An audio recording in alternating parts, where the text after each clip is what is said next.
Ancient humans did not simply choose the strongest, healthiest, or most attractive partner. For most of human history, choosing the wrong person wasn't just a bad relationship. It could be a death sentence. A partner wasn't someone you dated for a few months. They were the person who helped you find food, protect your children, survive harsh winters, and earn the trust of everyone else in the tribe. So how did our ancestors actually decide who was worth spending a lifetime with?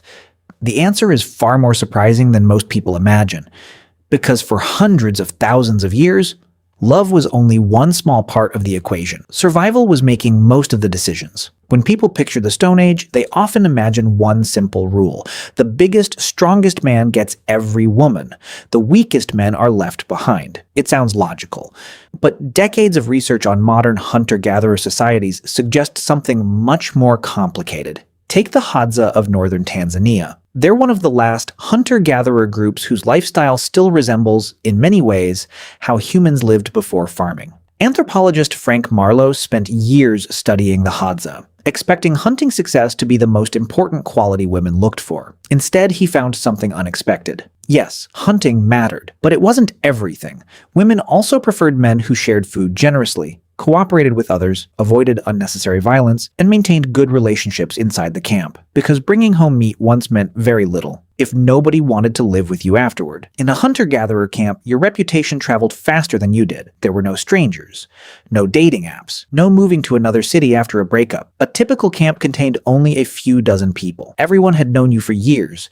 They remembered every promise you broke, every argument you started, every meal you refused to share. Your character wasn't hidden. It was public. Anthropologists studying the Kung people of the Kalahari Desert found something similar. Life depended heavily on cooperation. Food was shared. Children were cared for by many adults. Conflicts spread through the entire community. That meant choosing a selfish partner didn't just affect one relationship. It affected the survival of everyone connected to it. And here's where it gets even more interesting. For a long time, scientists believed that human evolution was driven almost entirely by male competition, bigger muscles, more fighting, greater dominance. But over the last few decades, evolutionary anthropologists have argued that humans followed a different path. Compared to many other primates, human children require an extraordinary amount of care. Years, not months, of protection, feeding, and teaching. One parent simply couldn't do it alone. The offspring of parents who cooperated lived longer, which slowly rewarded pair bonding instead of constant competition. In other words, nature wasn't only selecting the strongest humans, it was also selecting the ones who could work together. That may explain something strange about our own species. Unlike most mammals, humans form long-term emotional attachments. Not perfectly, not universally, but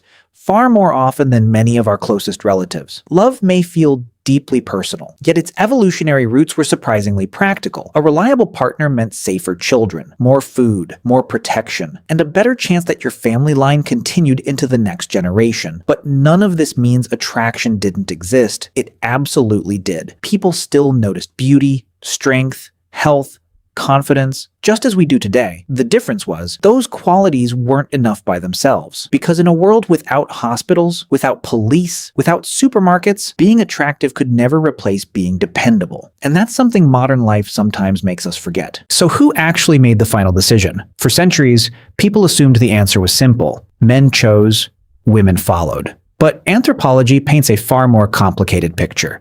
Among many hunter-gatherer societies, women had far more influence over partner choice than people once believed. Anthropologists studying groups like the Hadza found that marriages were often based on mutual preference rather than pure force or strict family arrangements. Parents sometimes influenced the decision. The community certainly had opinions, but in many cases, both people still had a choice. And that makes sense. Choosing the wrong partner carried enormous risks for everyone involved. A violent husband could endanger the entire camp. An unreliable wife could leave children without proper care. A selfish couple could weaken the social bonds that kept everyone alive. The tribe wasn't simply watching romance, it was protecting its own future. This may also explain one of the strangest parts of human behavior: jealousy. Today, jealousy is often seen as an emotional weakness, but evolutionary psychologists believe it served an important purpose. For men, uncertainty about fatherhood meant investing years of food and protection into a child that might not carry their genes. For women, losing a committed partner could mean losing food, protection, and support during pregnancy and child-rearing. Different risks, the same emotion. Jealousy wasn't designed to make people miserable. It evolved to protect relationships that were critical for survival. But here's something many people never consider. Being the strongest person in the tribe didn't automatically make you the most desirable partner. Imagine two hunters. One returns with the biggest animal anyone has ever seen.